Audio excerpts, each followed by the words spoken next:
গত বছর 17ই রামনবমী ছিল, সেদিনকে শক্তিপুরে একটা ছোটখাটো ল অ্যান্ড অর্ডার প্রবলেম হয়েছিল, সাম্প্রদায়িক সম্প্রীতি নষ্ট হয়েছিল। সেখানে কি করে আবার ওই প্রতাপ সংঘ মাঠে তিনি নির্মল সাহার জন্য বক্তৃতা করতে আসবেন, তার ফেভারে তা কাঁদিতে করতে পারতেন, বহরমপুরে করতে পারতেন, বেলডাঙ্গায় করতে পারতেন, নওদায় করতে পারতেন, তা না করে ওই শক্তিপুরে করতে হবে। শক্তিপুরে গিয়ে তিনি কি বলছেন, মুসলমান সমাজকে মুখ্যমন্ত্রী মমতা হচ্ছে দাঙ্গাবাজ, আর এখানকার টিএমসি যারা করে তারা সব দাঙ্গাবাজ।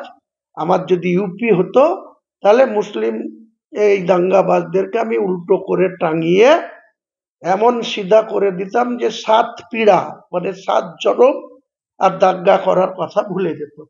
তাহলে যে একটা মুখ্যমন্ত্রী সাংবিধানিক চেয়ারে বসে ডাইরেক্ট সে তৃণমূলকে আক্রমণ করতে পারে, সে বিজেপির পক্ষে ভোট চাইতে পারে, তৃণমূল শাসক দল তার তৃণমূল পার্টিকে অ্যাটাক করতে পারে, সে মুসলিম সমাজকে অ্যাটাক করছে, মুসলিম জাতিকে অ্যাটাক করছে, তখন আমাকে বলতে হয়েছিল যে তুমি এটা ইউপি না, এটা মুর্শিদাবাদ, আর মুর্শিদাবাদে 70 থেকে 72% মুসলিম পপুলেশন, তোমরা 28 থেকে 30 পপুলেশন।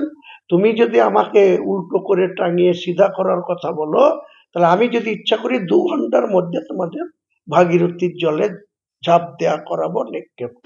তারপরে ভারতবর্ষের প্রধানমন্ত্রী বলে দিলেন আমি নাকি কেটে দেবো, মেরে দিব। কোথাও আমি কেটে দেওয়ার কথা, মেরে দেওয়ার কথা বলিনি।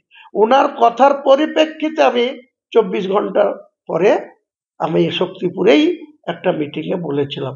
আমি আজও পর্যন্ত তার জন্য অবশ্যই অনুতপ্ত, কারণ একটা সম্প্রদায়কে এইভাবে বলা যায় না। এটা যেমন আমার ক্ষেত্রে প্রযোজ্য, তাহলে শুভেন্দু কি বলতে পারে?